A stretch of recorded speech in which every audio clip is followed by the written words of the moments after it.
How to report a review on TripAdvisor. Hey everyone, welcome back to the channel. If you are new here, don't forget to hit the subscribe button and turn on the notification bell to not miss any updates. So, to report a review on TripAdvisor, open up your TripAdvisor app and then find the review that you want to report.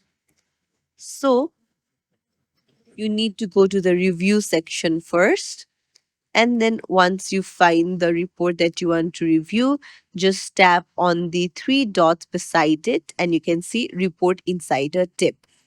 Now, once you tap on it, you will need to choose among the options why you want to report, or if it's not the reason any of these, then you can tap on I want to report something else. And then, so uh, once you tap on it, you'll find like what is the reason that you're reporting, and you can add to help them understand your concern, and then you can hit submit in the bottom right.